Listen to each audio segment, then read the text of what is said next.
He's Tony. I'm Mike. This is week 13 of the Action Ball!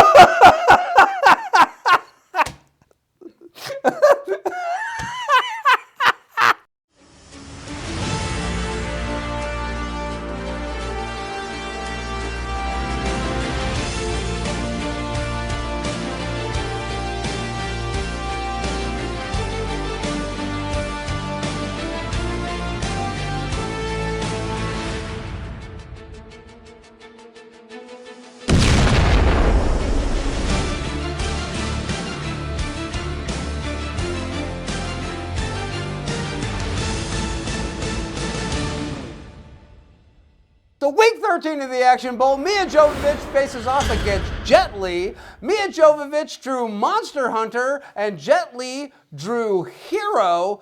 Who do you want to talk about first? Let's do Miss Jovovich. Miss Jovovich it is. You don't got to ask me twice. So, Monster Hunter is a movie based on a video game. Okay. Put out by Sony Entertainment, if I'm not mistaken. I saw Toho in the opening credits. Yes, because which really caught me off guard. I was like, really? Why? Big monsters.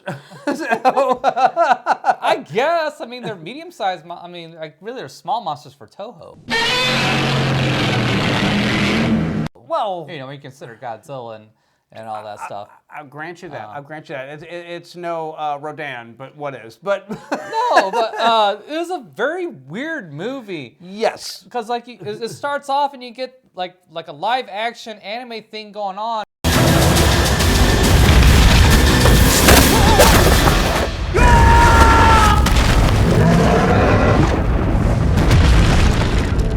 Yeah. And then it turns like an American action movie. Yes. With some, you know, creature stuff thrown in.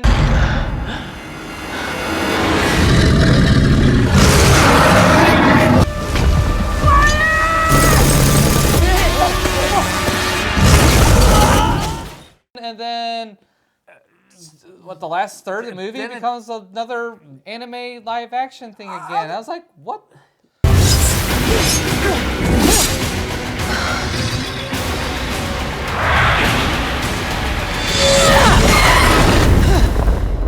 It's strange. Yeah, tonally it's very different. I will say that just to cut through the plot on this one here real quick. Milla Jovovich is the lieutenant of a platoon of soldiers, and I believe they're supposed to be in Afghanistan, and they're out patrolling. They're looking for Bravo Company, which has disappeared, and a big storm comes up, and the next thing you know, they're transported away to a parallel world. I guess would be the best way to say it. And something like that. That parallel world happens to be inhabited by very large creatures.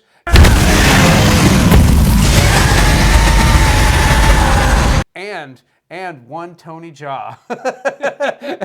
Yes, that's right. Making his second Action Bowl appearance, Tony Jaa has popped up, as well as Ron Perlman. So apparently they're like a match set. You can't get That's right, because Ron Perlman was in Skin Trade as well. Yes, he was. Yeah. So, the entire platoon gets killed except for Milla Jovovich because she's Milla Jovovich and you're not.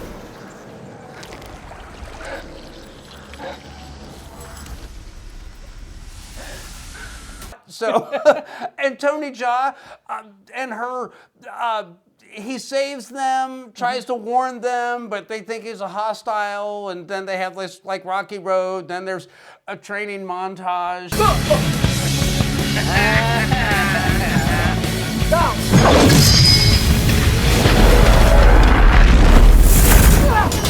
And then there is monster hunting, and then Ron Perlman shows up. And then there's more monster hunting, and then Milla Jovovich ends up back in Earth, but then Ron Perlman shows back up in Earth with them to defeat the monster in the end. Yes. And then I think the intention is to have a sequel where they go back to the monster world to do more battling. There actually is an after-credit sequence. We have to get back.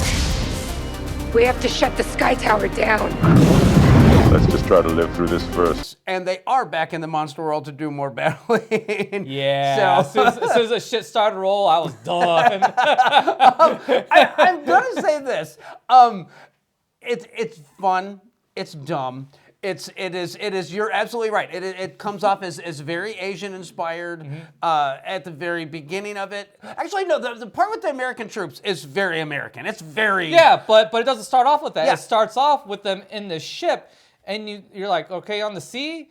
No, it looks like they're on snow because it's at night, and then you find out no, it's actually they're sailing through the desert. However that works. Yeah. So they do that one. Then they cut to the American action sequences. Then they have the crossover in the world, and the whole big reveal is that there's a magical portal that apparently Ron Perlman has decided they need to destroy it because they can't have monsters from his world going over into our world.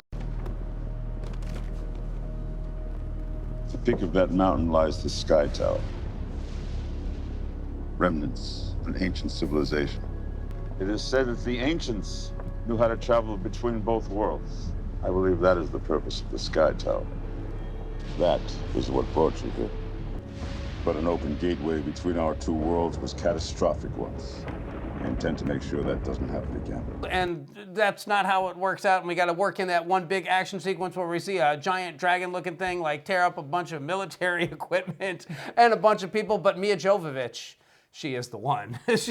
she knows what's what. She knows that, yeah, you can have your Osprey and your helicopters and bazookas, but nothing's better to kill a monster than a really big f***ing sword. We don't have much time. There's going to be another attack.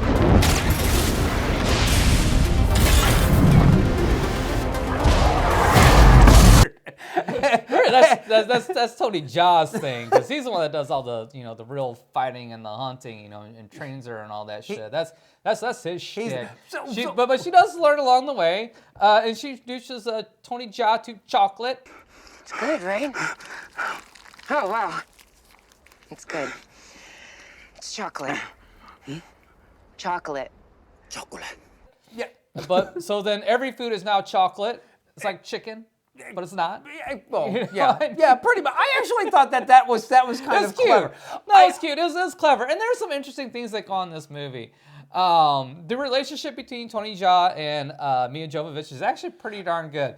That was actually very well done considering there's not much dialogue in there at all. I love the fact that nobody learned the other's language in a weekend. Yeah. You know, it's not like, oh, I'm going to point to this and you'll tell me what it is and we're going to go back and forth like that. I'm glad that they avoided all that. They're both soldiers. They're not educators. They're not this. They're not that. They're to do a job. They're going to learn from each other. But beyond that, they learn enough to get along with each other and to be able to cooperate with one another. There's enough chemistry, enough recognizing each other's body language to, facilitate communicating. Woo! Chocolate. Woo! No. Chocolate. Not chocolate. But he also does learn the word bait. Yes. And that's a recurring thing, a recurring joke.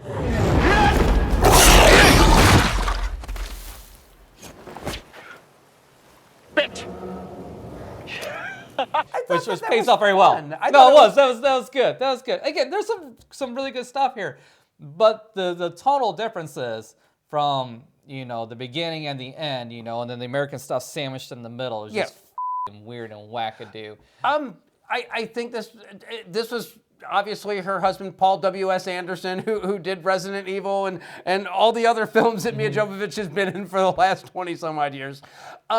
And I think he did as good a job as could be expected when you have that many studios involved with it. And the property is weird in and of itself. I mean, it most definitely watches like a video game. How accurate or how faithful it is to the video game story, I have no idea. But I will Don't care. I will say this. I enjoyed it. I for what it was exactly what I was expecting. It was a big, dumb, fun action movie.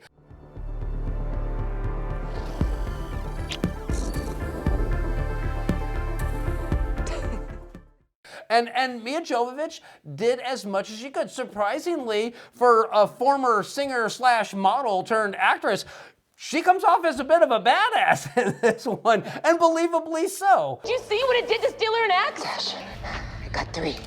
You? What? 3 mags left. What does it matter? Did you see that thing? It matters because we're soldiers, and this is what we do. We fight. So I wonder if they purposely directed her to sing very, very poorly. when they do the Army chant, her voice stands out like a sore thumb. yeah. Like Lauren Bacall. Like, remember Lauren Bacall saying she's got that very deep, husky voice? Yeah. yeah, it's like that. It's like, oh, baby, that's rough. They say that in the Army, the pay is mighty fine. They give $100 and take back 99. I will say this. I think this is actually a better showing for Tony Jaa than he had in Skin Oh, Trade. absolutely, yeah, yes. It was much more fun to watch. It was much more dynamic. The action scenes were much better. The only thing that I really take issue with this, and again, I have no idea if this is accurate to the video game or not, the monster designs were, the insects I was okay with. The big giant Triceratops looking creatures that were like traveling under the sand, I have no idea if those are accurate to the video game or not, but they were just weird looking. They didn't look right. They didn't look believable to me. Now the dragon at the end was really cool looking, but I'm going to assume it's probably some Asian mythological beast or something like that. I don't know. I know nothing about the Asian culture or this video game, so I got nothing for you. Although at least it wasn't a worm, but at the same time too, I didn't buy it as something that can like burrow under sand or anything like that. It didn't look appropriate. But whatever. That was kind of my one pet peeve, was that no, it does not look like something that would be traveling subterranean. Above ground, sure. Yeah. You know, even though it had like the big weird chicken wing looking arms on it and the big frill and the giant horns, I could deal with the look of it until it started tunneling, and then I was like, wait, this thing is going to be tunneling so fast it can keep up with a Humvee in the desert.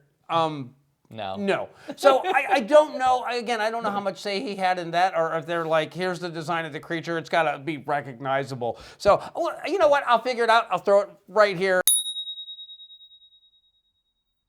If you've actually played the game and know anything about it, let us know if this follows the story at all. Put it down there in the comments. I would love to find out.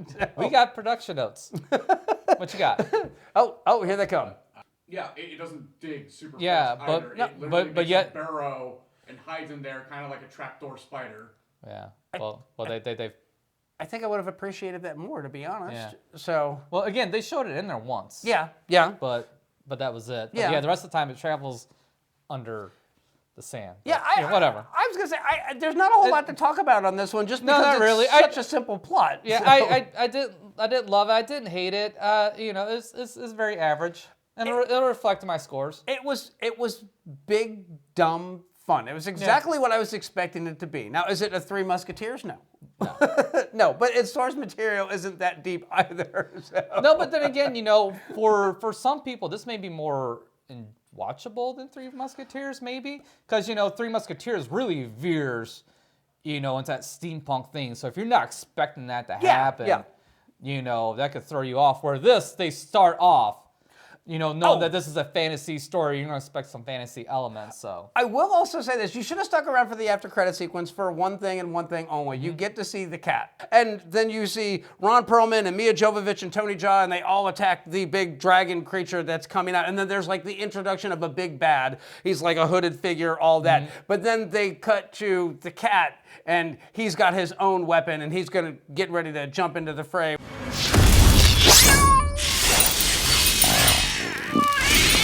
And that was the actual last scene of the movie. Okay. So anyway, I don't feel I missed anything.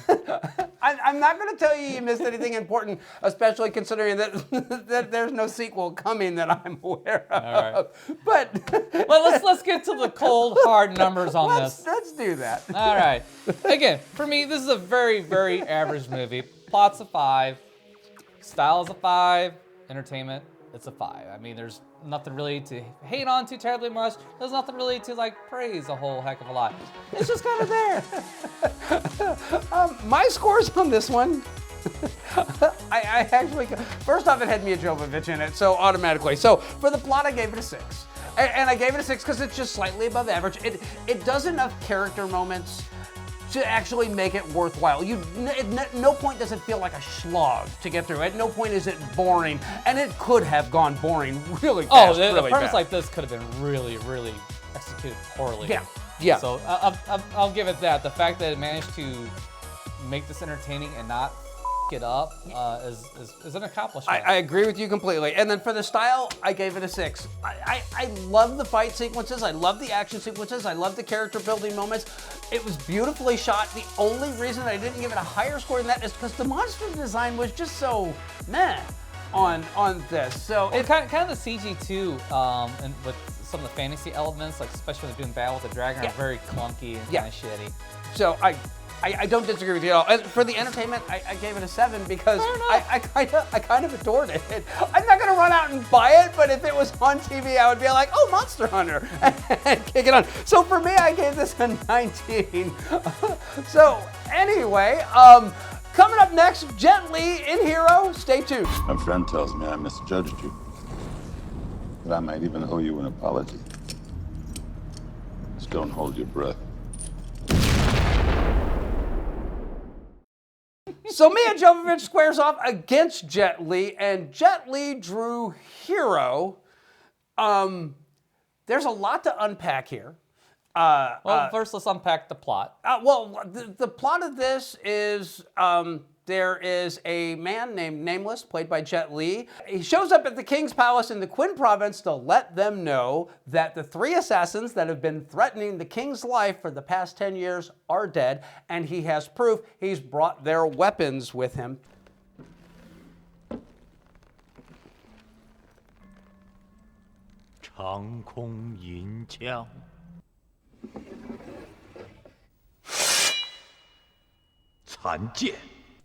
So obviously he must be telling the truth. And he is, told to recount his tale.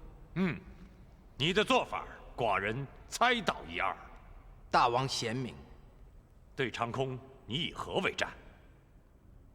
剑。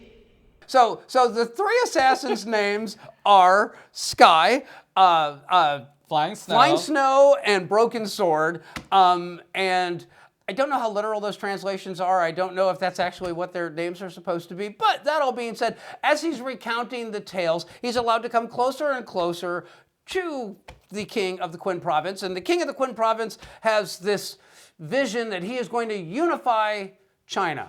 And basically, Nameless gives his version of the stories, then the king's like, nope, you're one of the assassins, you're working with them, you did all this so that you could get close enough to me to try and kill me. Here's what I think happened, and then ultimately we actually get to see the truth of what happened and how everybody was really involved. And at the end of it all, Nameless, who has the opportunity to kill the king, decides not to kill the king, and because he agrees with the king's vision that actually conquering all of the rival kingdoms and unifying the country is going to be better for everybody because they'll have peace at last.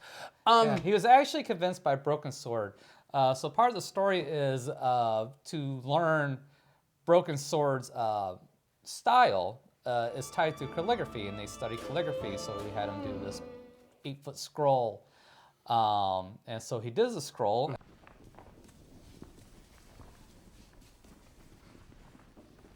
On the scroll is the word sword. That's the 20th character for the word sword. And there No, is, he told him 2 words. Yes, he told him Arland. 2. Sorry, my bad. At the end of the entire story, he basically is trying to convince him not to kill the king of Qin, and he writes our land.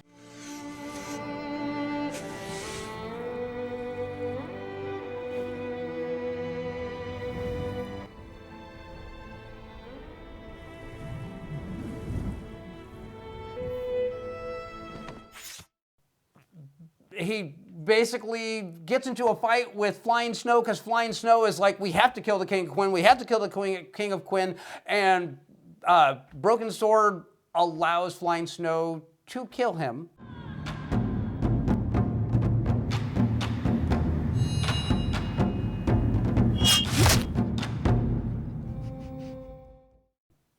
And then I wouldn't bother trying to explain all this shit. I There's so was many gonna twists say- and turns of things. It's gonna get way too confusing. The bottom line is this: they all die at the end.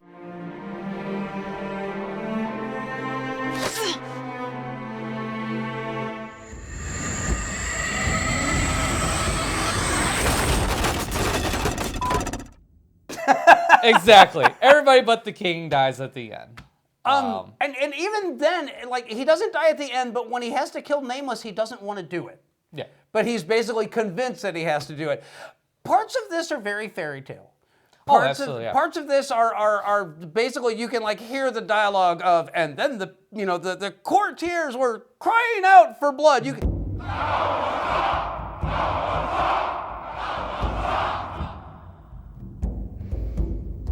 you can literally see that they're literally putting that on screen. But I'm also going to say, this is quite possibly one of the most beautiful films ever shot. I think this is actually a better looking film than Crouching Tiger, Hidden Dragon. I agree with you. I think that the color coding on the scene, so you know whose perspective you're getting to see, is gorgeous. I was going to mention that too. Yeah, there's not only that the perspective, but there's also the emotions and the things that are also going on. Because like in the middle of fights, the color palette will change. Yes. Yes. Not only with the color, but you get to see like when he first fights Sky. And that's, I think, actually my favorite sequence of this, which is kind of a shame that it comes so early in the film.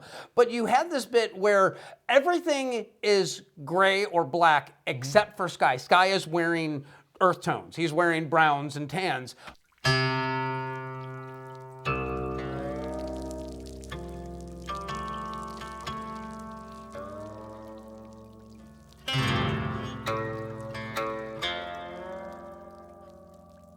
And he's the only thing in the entire shot. And then you have the old man who's playing the music, and both of them are like going through the fight in their mind. And you're seeing what they're imagining that the move versus counter move is going to be for the whole thing. And then when the actual duel happens, it's over with so quickly that there's barely any time.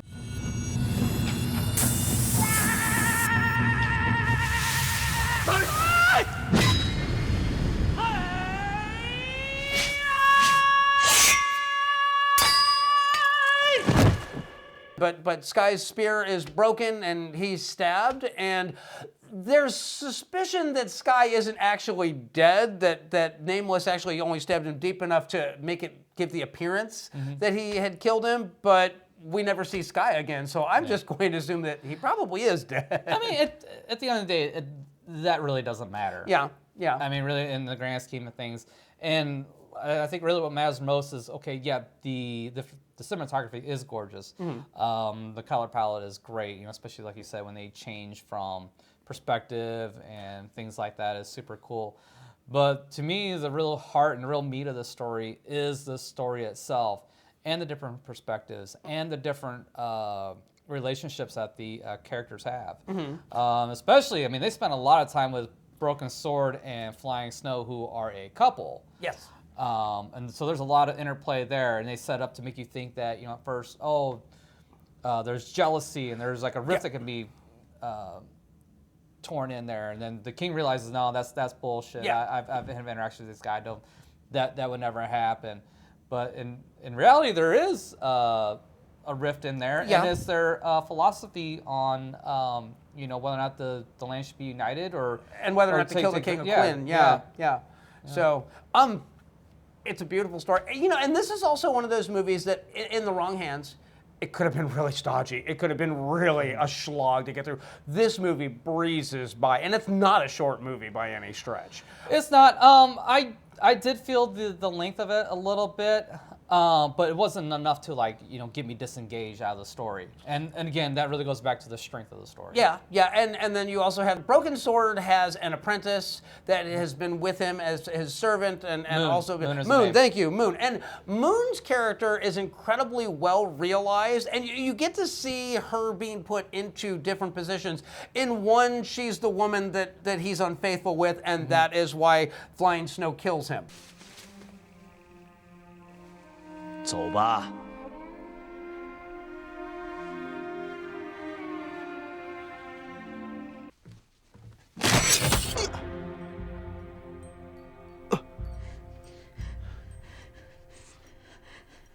And that's the one that he realizes bullshit because he fought him and he knows that he's an honorable man, that he wouldn't, take a cheap shot and do anything like that. And that he's also someone who's incredibly, well balanced. He's not someone that's prone to be thrown into fits of rage and then, cause a rift between him and Flying Snow. So I love that. I also love the fact that she's willing to put her ass on the line. Flying Snow is willing to basically say, yes, you can stab me. It will appear as though I have been killed in single combat. And you get to see that. And the first time they showed the duel, she's wearing blue, which is letting you know that it's another character's perspective. But when you actually see the reality of it, she's wearing white. But a lot of the moves are exactly the same, but they're shot just a little bit differently so that they feel a little bit more grounded.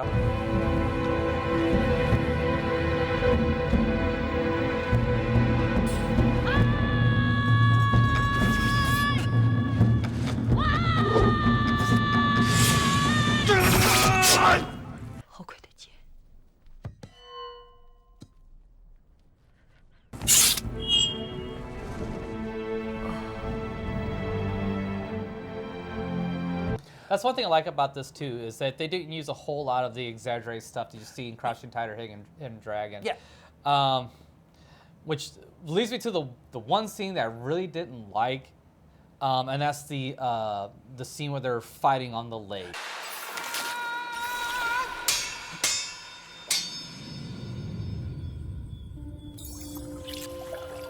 Yes. I was like, really? That's kind of stupid looking. It's really dumb. And then the other one that did duel with Flying Snow and Moon, where the leaves are getting thrown up and like you really can't, like everything's like obscured and stuff like that. I understand kind of what they were going for, but it's like a little excessive.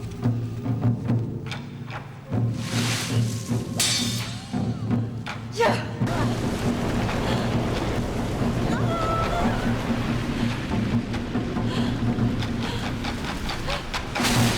Well, it starts off as yellow, and then it actually the leaves actually turn to red. And, Yeah. So I mean, no, it's not the color change of the leaves; it's the quantity of the leaves that are thrown up in there that obscures things. No, I get it. I think it's completely intentional, and again, that goes to that whole notion of like this is the fairy tale version of the story, and so they're playing in it just like the fight with the water because you watch it and you're just kind of like, I could live without that. The fight by wire stuff, I'm perfectly okay with, especially if it still looks somewhat believable. Yeah. But when they're bouncing on the water or jogging across the surface of the lake, I was just kind of like, But then you find out, that story is bullshit, and it's like, okay, I get that it's bullshit, it's exaggeration, it's supposed to be kind of, fantastical just by virtue of it not being the truth. I love Asian cinema. It's no secret. If you've been watching our channel, you know that I love Asian cinema. This was like right in my alley, and this came right in the sweet spot for Jet Li. And I hate to say it like that. He couldn't have drawn this movie at a better time and a worse time for me personally. I feel a little heartache. But I have no idea how you're going to read this one. So I've got to know what your scores are on this. Well, it seems like I'm bagging on this thing. Really, it's just those are just nitpicks. I really enjoyed this film. I really enjoyed the story. It is absolutely gorgeous. There's a lot in this story. I mean, there's a lot of twists and turns. You better be paying attention. If you don't pay attention, you will get lost. You're like, what the hell is going on? Even at the very end, because you'll miss details. Yeah. But that all being said, it is the actionable. It is about motherfucking scores. I will give you my motherfucking scores. Story is a 7.5. Okay. It could easily be an 8 or 9 by anybody else's metric or whatever, but I am a harsh critic. So this is actually a pretty good score. Style is a 6.5. It could have been a 7, 7.5, maybe even an 8, but those 2 wackadoo fight scenes really yanked me right the hell out of it. The whole prancing on the water, no, f all that. There's too many goddamn leaves, Get a professional to clean that shit up, all right? There's services to clean your leaves and shit. They blow that shit out in the fucking street and they vacuum that stuff up. Entertainment, I gave it a 6, but it really should be higher. Really, but it does drag on a bit. I get it. It does drag on just a little bit much, so it's a 6. But I still scored it a 20, which I don't give out 20s that often. If it goes 20 or above, it's a damn good film. So, well, I was gonna say we're probably not that far off, but for the plot, I gave it a 7. And I gave it a 7 because it's a complex story with a lot of action sequences, and very similar to Fury Road, it uses those action sequences to inform you on the characters. They're not just there to be showy or cool. You're actually learning a lot about who these characters are through the action sequences. And that's hard to do. I mean, there's so many, in the hands of a lesser director, there would have been a shit ton of dialogue and then, you know, a cool sword fight. This avoids all that. It's subtitled, but you don't got to read that much to enjoy this film. No, you really don't. For the style, I gave it a 10. I gave it a 10 because this is, without a doubt, the most beautiful film that we have watched for the Action Bowl. It is absolutely stunning. It's stylish, it's gorgeous, and I love everything about the look of this. I can see where you would score it a little bit lower just because of the weird fight-by-wire, water dancing in the scenes, but to me, that's more of a story element than a style element. Yeah, and it's my personal preference. So, and for entertainment, I gave it a 7. I was thoroughly entertained by this. I enjoyed the hell out of it. So, my score on this one is a 24.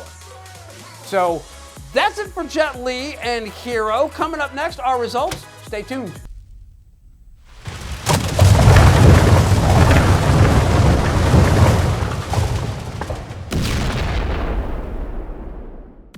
So week 13, Milla Jovovich in Monster Hunter. I gave it a 19, you gave it a 15, so that gives us an average score of 17.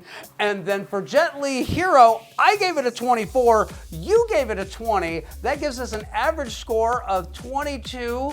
Can you hear my heart breaking right now? A little bit, a little bit. So my lovely Milla Jovovich, I can't do it. I gotta hand it off to you. I'm just gonna sit here with a tear in my eye and say goodbye to lovely Milla Jovovich. But I promise we'll be reviewing more of your stuff because now he's got a taste for it. You got a one-liner pun? Not for Milla. Okay, all right. Well, you went from Jovovich to Jovovich. So coming up next week, week 14, is Keanu Reeves against Charlize Theron. Our movie drawing for that is coming up. Stay tuned. The second round of the final, week 14, 2 heavy hitters going head-to-head. Keanu Reeves against my girl, Charlize Theron. This is gonna hurt either way when one of them gets eliminated. Yep. Mike, who do you want to draw for? I'll draw for Keanu. Where is he? Keanu? All right, okay. Mr. Reeves, if you will.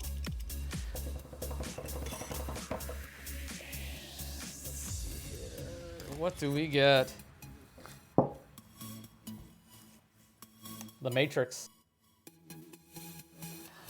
This is an obvious classic. Yes. I mean, yes. There's no getting around it. This is a tough one. The thing is, how well is it going to hold up, 20-something years after the fact? It's been a long time since I've seen this. Now, I remember really enjoying this a hell of a lot. Yeah. The sequels, not so much. I understand that, but you can take The Matrix as a standalone film if you'd like, and no one will hold it against you, and I understand. Yeah. But so what's your thoughts? My thoughts are, I love the first 3 films. I didn't bother with the, hey, you need to make a 4th Matrix film. Cash grab. Yeah, cash grab the movie. But I can appreciate the depth of the mythology that the Wachowskis were injecting into the 2nd and 3rd film, so it doesn't take anything away from it for me.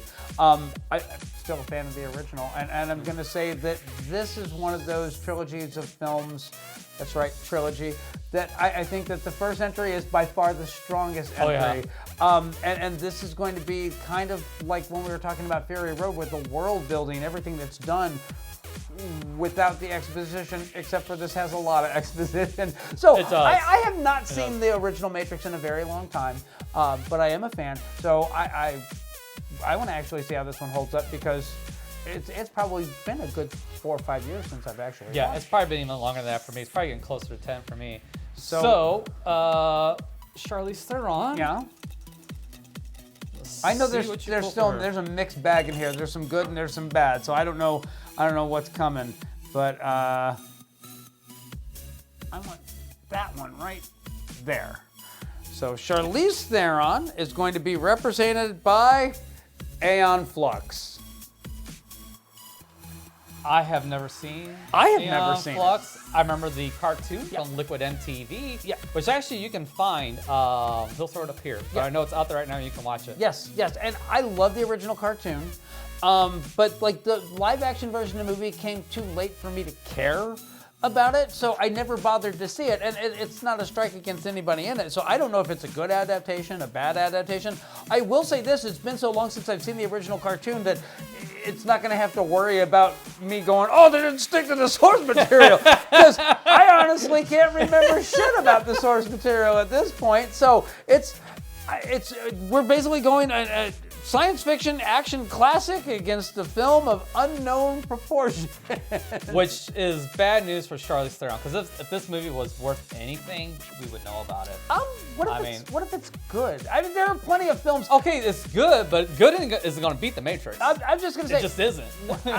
My question is this, was it unfairly, harshly judged on release because it wasn't true to the source material? And seeing as neither of us are really going to care about that, is there potentially a really good movie here that got overlooked because it did its own thing? You know what I love about you? What's it, my optimism? How diplomatic you are about this shit. You know this is going to be a straight up beatdown, but yet you give a glimmer of hope out there for Charlize Theron. Just going to say, I'm optimistic. Yeah. It'll come out in the scores because it's the Action Bowl. So tune in for that one coming up next week. So that's it for this week. Join us next week when we have Keanu Reeves go against Charlize Theron. We will catch you then.